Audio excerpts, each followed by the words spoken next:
Assalamu alaikum wa rahmatullahi wa barakatuh, chers frères et sœurs, qu'Allah vous accorde sa paix et sa bénédiction. Nous commençons aujourd'hui avec une invocation sincère. Ô Allah, guide-nous vers la compréhension profonde de ta parole et éclaire nos cœurs pour que nous puissions discerner la vérité qui se cache dans chaque moment de notre vie. Amen.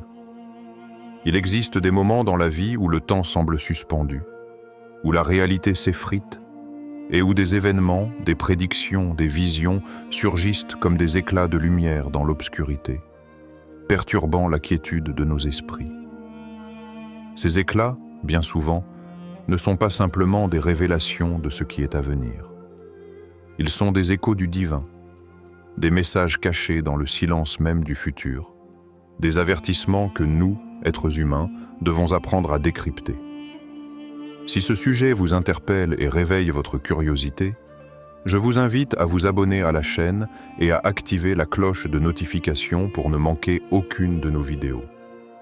Chaque contenu est conçu pour vous guider, vous inspirer et vous aider à comprendre les signes que nous laisse Allah dans notre vie quotidienne. Réfléchissons ensemble à ceci. Dans les moments où l'incertitude nous envahit, nous devons nous rappeler que chaque événement, chaque signe, est une occasion de renforcer notre foi et de revenir plus près de notre Créateur. Ne laissons pas passer ces moments sans chercher à comprendre leur signification. Restez avec nous et ensemble, nous explorerons ces messages divins qui attendent d'être entendus. Amabad, restons engagés dans cette quête de vérité. Aujourd'hui, nous sommes confrontés à un phénomène qui résonne de manière particulière. Une prévision qu'il nous faut examiner à travers le prisme de notre foi et de notre sagesse spirituelle. Une voyante qui a vécu bien avant les événements tragiques du 11 septembre 2001 aurait annoncé une catastrophe en 2025, un bouleversement que, selon elle, transformerait le monde dans ses fondements. Mais cette prédiction, si troublante soit-elle, ne s'arrête pas à l'idée d'un futur incertain ou d'un destin à éviter. Non, ce qui la rend significative, ce n'est pas seulement l'événement qu'elle annonce, mais la manière dont elle nous confronte à notre propre perception de l'avenir et à l'invisible. Les prophètes et les sages du passé ont souvent parlé de ce voile qui recouvre l'avenir. Ce voile, que nous essayons sans cesse de soulever, nous révèle par petites touches des fragments de vérité, mais jamais l'intégralité du tableau. En tant que croyants, nous savons qu'Allah, dans sa sagesse infinie, a laissé certains aspects du futur hors de notre portée, non pas pour nous punir, mais pour nous enseigner la patience, l'humilité et la dépendance totale à sa volonté. Il dit dans le Coran, dans la sourate Al-Baqarah, 2:155, Allah, il n'y a de divinité en dehors de lui, le vivant, celui qui subsiste par lui-même. Ce verset nous rappelle que seul Allah détient la vérité sur ce qui est à venir. Et toute prédiction humaine, aussi percutante qu'elle soit, ne fait que souligner notre incertitude face à l'invisible. Le voile de l'inconnu. Nous vivons dans un monde où tout semble être connecté, où chaque événement semble avoir une cause et un effet, et où nous cherchons des réponses à des questions que l'humanité n'a cessé de poser depuis ses origines. Pourquoi ces événements arrivent-ils? Quels signes devons-nous rechercher? Et au-delà des catastrophes qui frappent, qu'est-ce que cela signifie pour nous sur le plan spirituel? Il est facile de se laisser emporter par la peur de l'inconnu. En observant le monde, nous sommes confrontés à des épreuves et des malheurs qui nous rappellent constamment la fragilité de notre existence. Les guerres, les famines, les catastrophes naturelles, tant d'événements qui, de manière choquante, semblent nous pointer vers la fin d'une époque. Mais n'est-ce pas là un message de notre Créateur? Un appel à prendre conscience de la rapidité avec laquelle le monde peut changer, un rappel à la préparation spirituelle, à la purification du cœur et à la recherche constante du chemin d'Allah? Le prophète Mohammed a dit dans un hadith rapporté par Al-Tirmidhi, « L'un des plus grands signes de la fin des temps sera que les gens oublient la valeur de leurs actions et se concentrent davantage sur les événements extérieurs. » Ainsi, même si une prédiction de catastrophe peut être effrayante et nous faire douter de l'avenir, il est crucial de se rappeler que notre véritable but dans cette vie est de renforcer notre foi, de nous préparer spirituellement à tout ce qui pourrait venir, et de chercher la satisfaction d'Allah, quel que soit le contexte.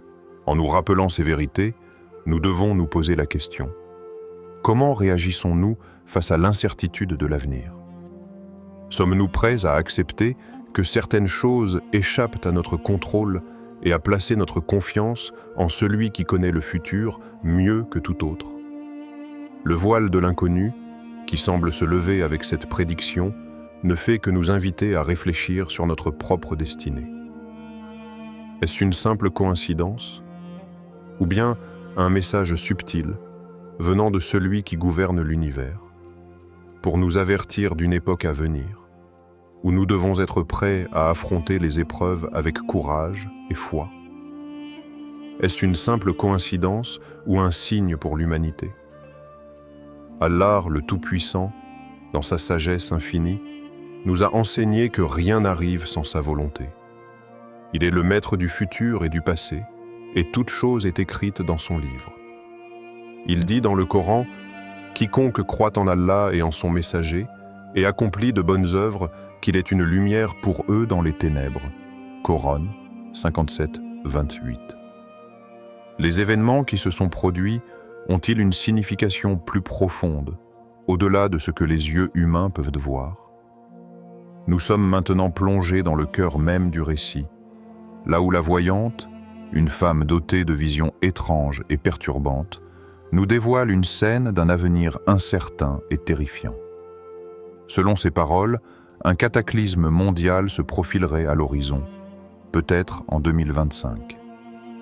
Cette catastrophe, selon elle, bouleverserait le monde dans ses fondements, modifiant à jamais le cours de l'histoire. Mais, au-delà de cette prédiction, se cache une question bien plus profonde. Devons-nous nous laisser guider par ces prophéties humaines? Ou devons-nous plutôt chercher des signes dans la sagesse divine? Cette sagesse qui surpasse tout et qui nous est révélée dans le Coran et les enseignements du prophète Mohammed? La question de l'avenir est une quête universelle. Tout au long de l'histoire, les humains ont cherché à percer les mystères du futur.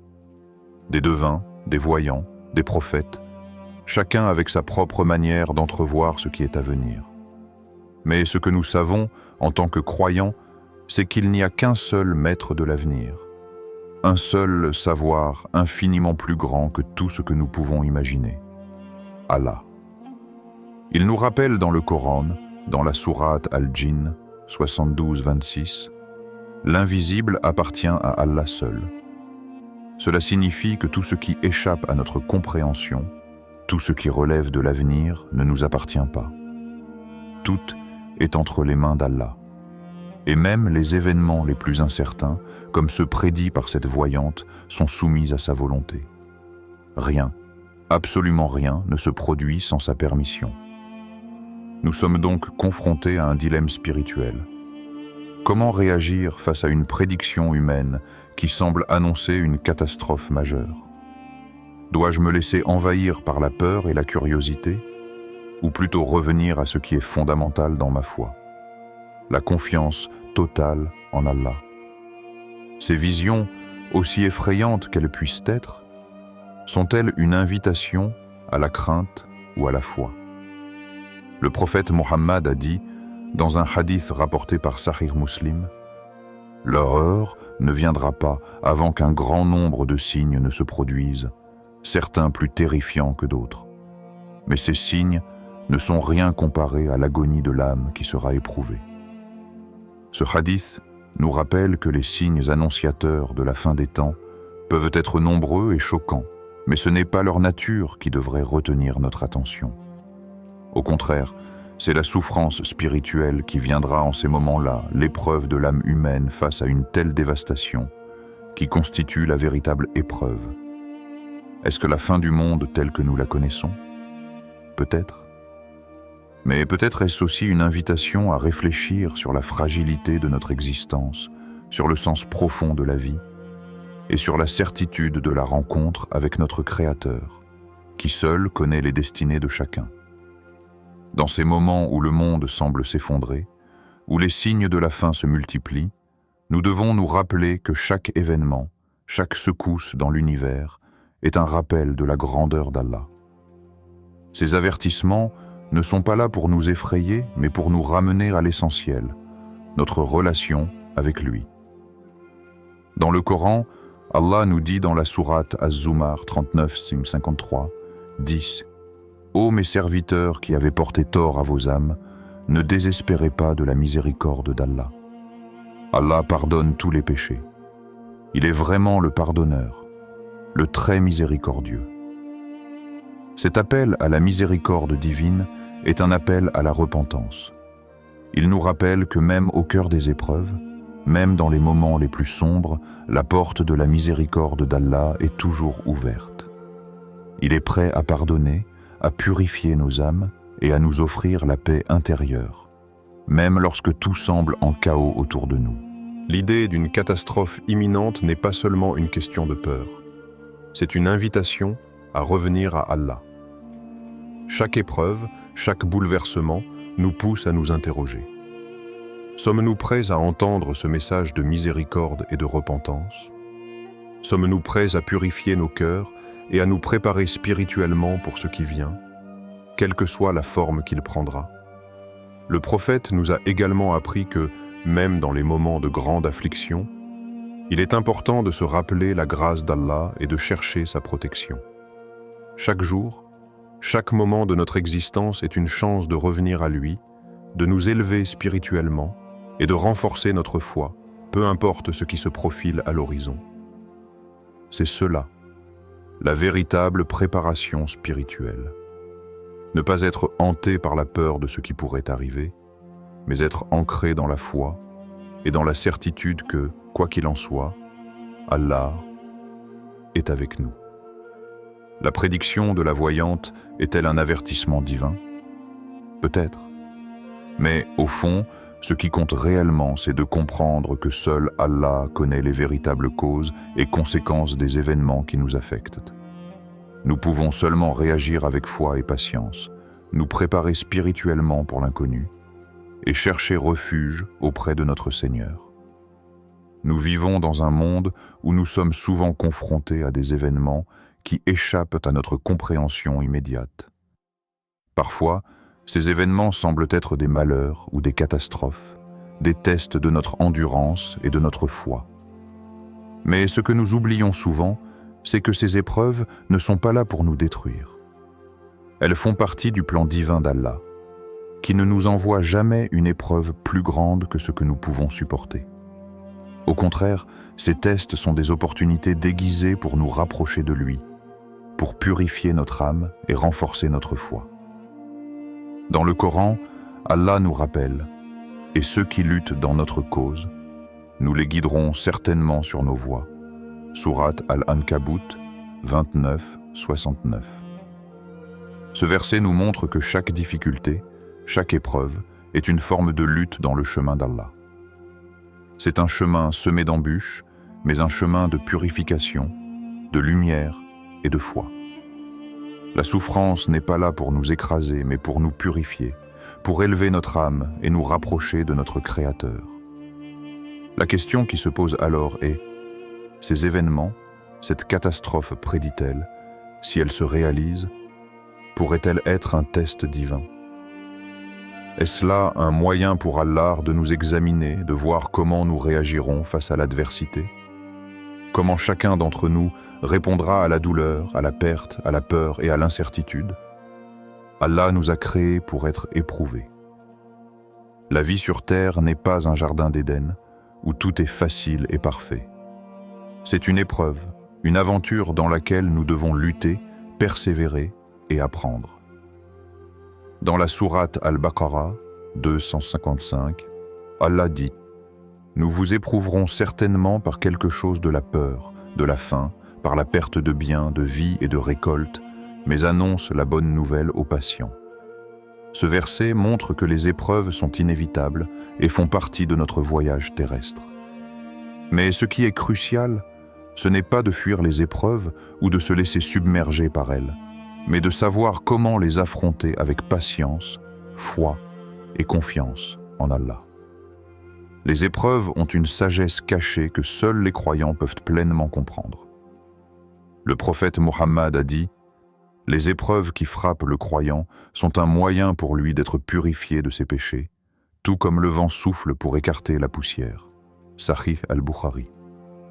Ces mots du prophète sont une révélation profonde sur la nature des épreuves. Elles sont un moyen pour purifier notre cœur, pour effacer les imperfections et nous rapprocher d'Allah. La douleur, la perte et même la peur peuvent être des moyens de purifier notre âme, de nous rendre meilleurs et plus proches de notre Créateur. Le véritable test ne réside pas dans la nature de la catastrophe elle-même, mais dans notre réaction face à elle. Que faisons-nous lorsque tout semble s'effondrer autour de nous? Comment réagissons-nous à la souffrance? Acceptons-nous ce qui se passe comme une volonté divine, ou laissons-nous la colère, la frustration et le désespoir nous envahir? Le prophète nous a appris à répondre aux épreuves avec patience, foi et gratitude. La foi n'est pas simplement un état d'esprit calme pendant les périodes de prospérité. C'est aussi la capacité à rester ferme dans la foi et la confiance en Allah pendant les périodes de souffrance et d'incertitude. C'est dans les moments d'épreuve que notre foi est testée et que notre véritable force spirituelle se révèle. Comment réagirions-nous si ce jour venait? Devons-nous avoir peur de l'incertitude? Ou devons-nous, au contraire, l'accueillir avec un cœur confiant dans la miséricorde infinie d'Allah? Le prophète a dit « Par celui qui détient mon âme, la foi du croyant ne fait que croître avec les épreuves. » Les épreuves ne sont pas des punitions, elles sont des occasions d'approfondir notre relation avec Allah. Elles nous rappellent notre vulnérabilité, notre dépendance absolue à lui et notre besoin de sa guidance. Chaque épreuve, chaque difficulté est une chance de revenir à lui avec sincérité et humilité. À chaque épreuve, Allah nous donne des signes, des moyens de purger nos cœurs et de renforcer notre foi. Ces signes ne sont pas toujours évidents au premier abord, mais si nous faisons preuve de patience et de persévérance, nous découvrirons que chaque difficulté a sa propre sagesse cachée. Ces moments de souffrance peuvent se transformer en des moments de spiritualité profonde, où notre cœur se tourne vers Allah, purifié et renforcé par l'expérience de l'épreuve. Ainsi, plutôt que de craindre les catastrophes ou les épreuves qui se profilent à l'horizon, nous devons les accueillir comme des opportunités pour grandir spirituellement. C'est dans la difficulté que la vraie foi se révèle. C'est là que nous découvrons le sens profond de notre existence et notre lien avec notre Créateur. La sagesse cachée dans les signes et les épreuves n'est pas seulement une question de souffrance, mais de purification, de transformation et de retour à la source divine. Le chemin est semé d'embûches, mais chaque pas nous rapproche davantage d'Allah. Que nos cœurs soient remplis de patience et de confiance, prêts à accepter ce qui vient, en sachant que tout ce qui nous arrive est une opportunité d'approfondir notre foi et d'approcher davantage de la miséricorde d'Allah.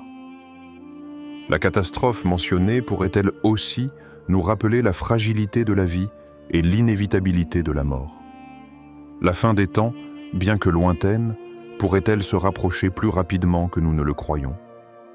Allah dit dans le Coran, Sourate Al-Mulk 67.2, « Celui qui a créé la mort et la vie, afin de vous éprouver, pour voir, qui de vous agira le mieux. » La catastrophe de 2025, comme une ombre menaçant l'horizon, pourrait-elle nous rappeler qu'il est temps de réévaluer nos priorités et de nous préparer pour la vie éternelle?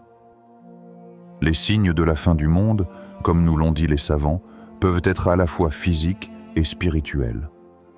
C'est dans ces moments-là que notre foi et notre soumission à Allah seront testées. Comment pouvons-nous faire face à une telle épreuve, si ce n'est en ayant une foi profonde et inébranlable? Ce que cette voyante a prédit pourrait être effrayant, Mais cela nous rappelle aussi l'importance de la préparation spirituelle. Comment pouvons-nous nous préparer, non pas seulement matériellement, mais spirituellement, pour ce qui pourrait arriver dans les années à venir? Le prophète Mohammed a dit « Quand l'heure se rapproche, les croyants devront se préparer à travers la prière, la repentance et l'invocation d'Allah. » Tirmidhi. La prière, la lecture du Coran et la sincérité dans nos actions sont des moyens puissants pour fortifier notre âme face aux épreuves futures. Nous sommes à un carrefour. Que cette prédiction, qu'elle soit vraie ou non, soit un rappel de l'importance de notre préparation spirituelle, de notre repentance et de notre retour vers Allah. Le prophète a dit « La meilleure des actions est celle qui est accomplie régulièrement, même si elle est petite. » Sahih Muslim. La catastrophe peut venir sous différentes formes, mais le plus important est notre attitude face à elle. Nous devons être prêts à nous soumettre à la volonté d'Allah, quels que soient les défis. Je vous invite à réfléchir profondément sur ce message, à purifier votre cœur et à chercher la protection d'Allah, car lui seul connaît l'avenir. Si ce contenu vous a touché, n'oubliez pas de vous abonner à la chaîne, de liker la vidéo si cela vous a inspiré, et de partager vos pensées en commentaire, en écrivant par exemple « Allah Akbar ». Votre interaction est précieuse et permet de diffuser ces messages bénéfiques à un plus grand nombre. Ô Allah, guide-nous sur le droit chemin et protège-nous des épreuves de ce monde. Purifie nos cœurs et prépare-nous pour tout ce que l'avenir nous réserve. Amen. Si vous souhaitez continuer à explorer cette voie de réflexion, je vous invite à cliquer sur la vidéo qui vient de s'afficher à l'écran. Ne manquez pas ce prochain sujet inspirant qui pourrait être la clé pour approfondir votre compréhension et renforcer votre foi. Restez avec nous et avançons ensemble sur le chemin de la vérité.